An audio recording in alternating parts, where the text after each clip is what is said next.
Hey guys, my name is Bando. This is Brooks of Bando. Today we've got some Warhammer news, but it's not coming from Warcom. Instead, it comes from the News and Star, the Cumberland News. Carlisle University student stole to satisfy Warhammer game addiction. Now, you know here that I have often called many of us addicts. I'm firmly in the belief that many fans of Warhammer have an unhealthy relationship with the game. As has been said by people like the Angry Tabletop Nerd, people just go from one game to the next, and they just keep buying in. That, again, is a subject I'd like to cover in a different video. But we have here is actually someone who has become so addicted to Warhammer that they stole more than £6,000 worth of models. So this student, Jamie Lane, who's 24, from Carlisle, who was at university, basically walked into a Games Workshop about 9 times with an unnamed accomplice and stole several times to a value of about £6,000. Each occasions, the defendants entered the shops. They were observed on CCTV. Games Workshop is always watching. Selecting numerous items such as figurines and placing them into their bags before leaving the shop and making no attempt to pay. The total value of goods stolen during the 9 thefts was £6,523, with the defendants taking goods worth just over £1,000 in one theft alone. It's pretty brazen to walk into a Games Workshop and walk out with 2 boxes of intercessors without paying. But seriously, £6,000? I mean, it's a lot of money. £6,000 is a lot of money. That's enough to buy yourself a car. That's enough to buy, that's what, 3 months? 3 months pay, basically, for sort of an average job nowadays. Not a bad paying job, but not a great paying job. They've managed to recover £3,000, or £3,500 worth of them. I'd love to know what he stole. I really would. I'd love a breakdown, I love the bit where it says here that he went into the shop and was observed selecting items. Honestly, I just, could you imagine walking into a Games Workshop at night, breaking in, and, you got your old balaclava on, you're picking the bits. Do I want, do I want the chaplain on bike, or do I need an apothecary? Oh, I don't know. I'll get the chaplain this time. If I was going to rob a Games Workshop, I'd ram raid the thing. I'd smash the front wall in, load a transit van with everything, and I'd be gone. So yeah, this is not acceptable. Theft is bad. But there is more to this story. Prior to this, he was of good character. Now, I have a bit of a problem with this, and I don't have a bit of a problem with this statement. If you break the law, you should face the consequences. However, it does happen. Some people do just kind of go a bit doolappy briefly, and I think that someone else's character and how they behave and should be taken into account. If someone has a character where they are a good person and they just make a mistake, I think it should be taken into account. I don't think they should be immune from the law, and I think they should still get punished, but I think there's nuance to a lot of things. He said the 9 offences were committed by him at the same store. Risky. Also, going to the same Games Workshop 9 times in a row. I mean, gross. Can you imagine the smell? Mr. Lane met his unnamed co-defendant at the same store. Friendship grew to the point where they began visiting each other. I mean, that's how a lot of us make friends in the hobby.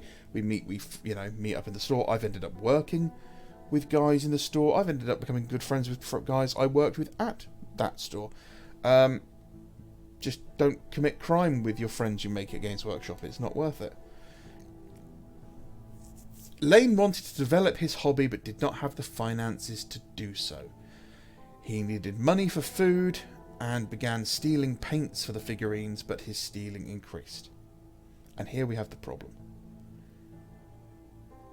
It is a hobby. This is nothing more than something to pass the time, something to share an interest with people, and is something that we should be doing for fun. Just like gambling, just like anything like that, if you find yourself in a situation where you are no longer doing it for fun, if you are finding yourself doing this hobby simply because you must do this hobby, if you are purchasing new models not because you need them, but because you must have them, stop.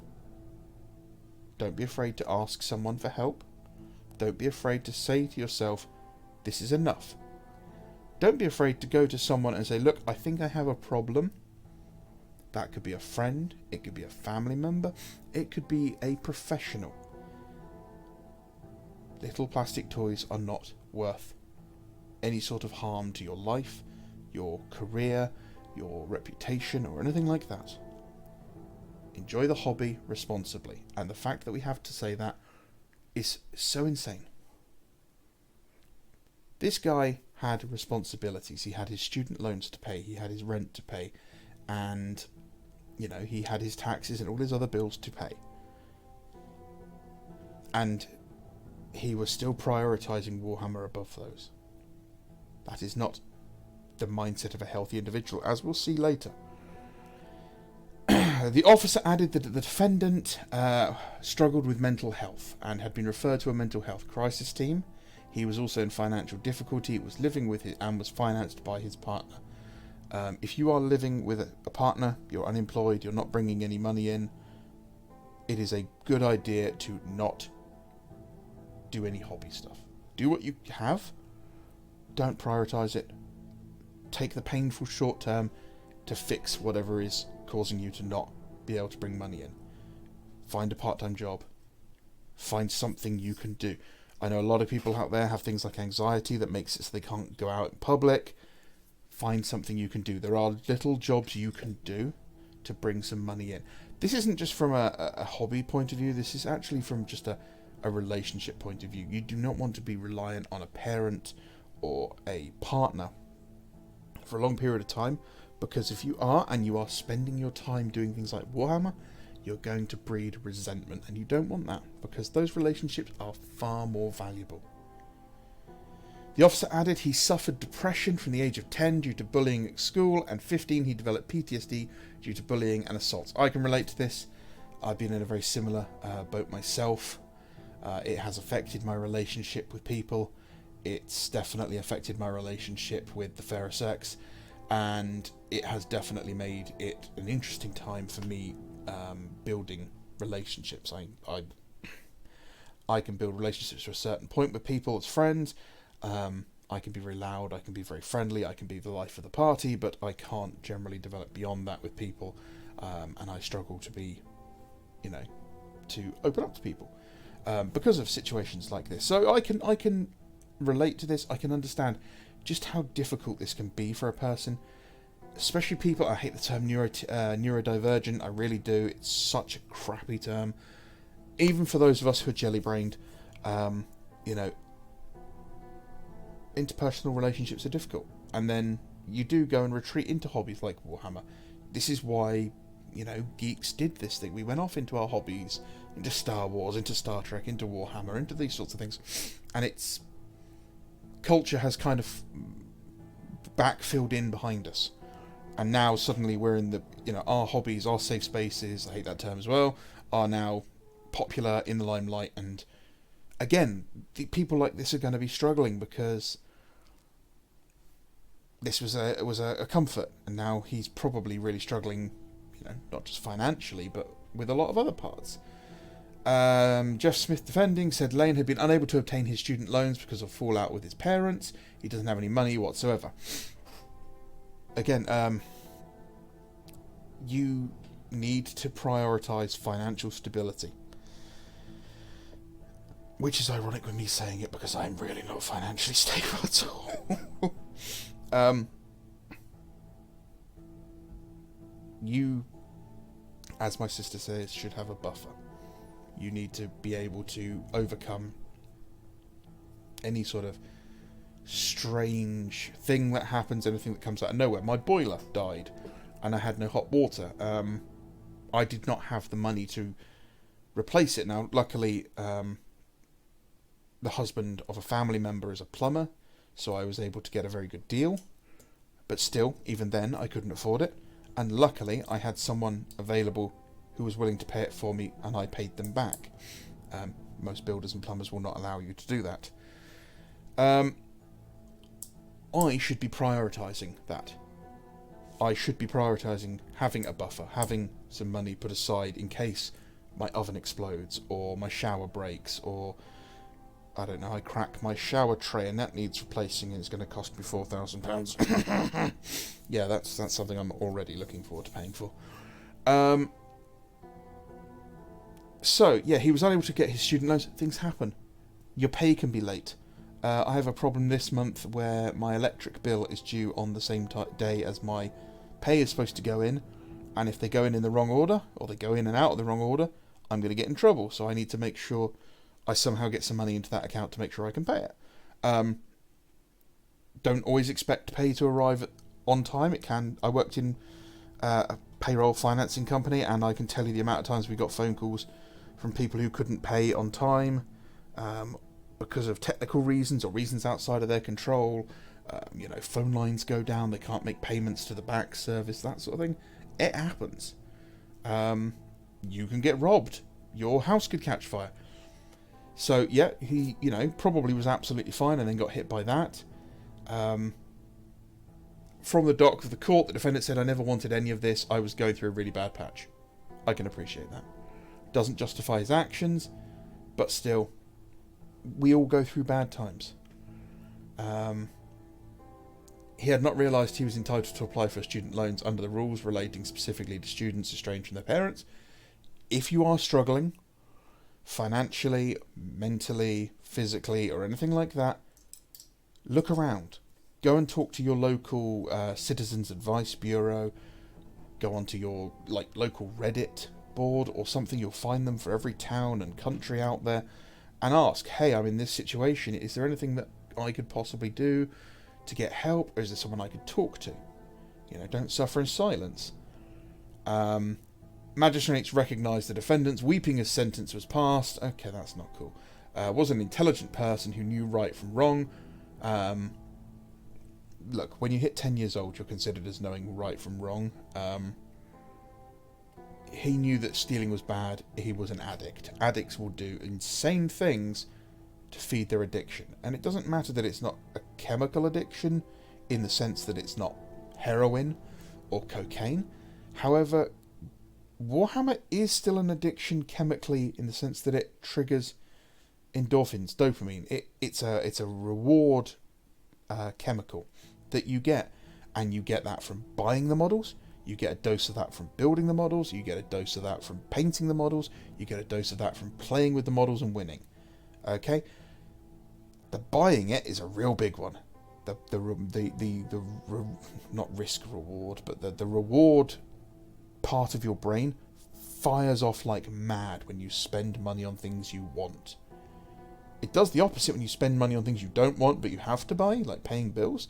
But when you are buying stuff, your brain chemistry changes, and that can be addictive, which is why you need to build resilience by saying no to yourself. It's just a skill I don't have. I trained it by being poor and not having the money to spend in the first place. Pardon me. The sentence includes 10 rehabilitation activity days, and he must pay compensation of £1,286 at £5 per week. As the case concluded, the defendant, supported by a friend in court, told magistrates, "Thank you, I really appreciate it." Now, that's good. Nothing annoys me more than watching videos coming out of a court where you see these people who are getting a good deal from a judge. They're getting probation, they're getting, community service, they're getting a fine, and then they're really entitled, they won't shut up, they run their mouth, and then they get time. The judge goes, "Alright, I've tried being nice, congratulations, you're going to prison for a year." Shut up. Learn to be humble. Learn to respect, the authority of the court. Now, I, don't respect authority anyway, and most definitely don't respect government bodies. But the courts are there to protect you as much as they are to punish you if you break the law. And paying this back at £5 a week, while also doing rehabilitation, only 10 days, is an insane insane, like, good deal. And I'm just going to try and work this out because I can't do the math, so I'll have to use a calculator. 1,286 divided by 5. Okay, so it's under a year he'll pay that off in. Hopefully he can make £5 a week. If he can't, the courts are usually quite good at working those out. I feel sorry for this guy. I do. I feel really sorry for this guy because he should never have been put into this situation. You know, if you are living a poorer life where you don't have disposable income, you do resent it and you do want it, and you know, it happens. I was quite poor at university. I didn't have a lot of money for spending on the niceties, and you know, would I have stolen from Games Workshop? I mean, I'd literally just stopped working for them at the time, and they told me not to bother applying at the store I was moving to, so maybe. But this guy is a victim-ish. I'm still thinking he's done something wrong and he's made a decision to do something wrong. I'm not defending that. But, as I have said before, this hobby can be addictive, and Games Workshop's business practices are quite predatory. You know, if you come out with a box set that's going to cost £90 on its own, and you put it up for sale for £95 on a pre-order, and it comes with a load of extra models and a book or something, or it's £100, and it's such a huge discount, and it's going to be 6 months before it's released, you're scaring people into buying it. And, you know, people will make poor decisions. There's better ways to do it. Self-discipline and working on one kit before you go on to the next one, which I know we don't do. I know I don't do. I literally just bought a Dark Elf army all in one go. I could have bought them one by one, built and painted them before I bought it to the next one. But it is fun to buy a huge amount of models in one big lump sum. There's something fun about taking a photo of it and bragging in front of everyone, going, look at my great big haul, or, oh, I couldn't really help myself. Oh, I just walked in for a single pot of paint and walked out with 60,000 points worth of Grey Knights. I wonder what happened to them. Did those guys actually post an update on doing the entire Grey Knights chapter? I'll have to look at that. So yeah, I don't know where I'm going with this now. I've covered the article. I just think it's rather interesting. Again, Games Workshop's in the news. I hope this guy gets the help he needs. You know, if you know he's able to get through this, I hope he's able to keep playing the hobby. I hope he's, you know, he's studying something biomedical sciences. I'm sure he'll be making a fortune when he actually gets a job and after he graduates. Although, knowing the way it's going at the moment, he may end up working at McDonald's. Oof. Anyway, that's all I've got for you. My name is Bando. This is Brexit Bando. As always, guys, thank you very much for watching. Pop it down in the comments if you've got anything to comment on this. Have you stolen anything before? I haven't. I got beaten black and blue for doing it. Thank you for watching. Thank you for liking. Thank you for subscribing. I appreciate everyone who watches our videos. We recently covered or crossed 250,000 views on this channel, which is insane to know that 250,000 different views have happened on this channel. I mean, I knew I talked a lot, but I didn't realise I talked that much. As always, guys, you can use my Element Games reward code JAM737 at Element Games to double your reward points when you make a purchase, so you can get stuff for free. I don't have reward codes or referrals for anyone else because no one seems to reply to me when I ask if they do those sorts of things. Come check us out on Discord. There is a link in the community notes. And as always, guys, have a great day. Enjoy your evening. Hopefully we got a good Heresy Thursday tomorrow. Thank you very much. Bye bye.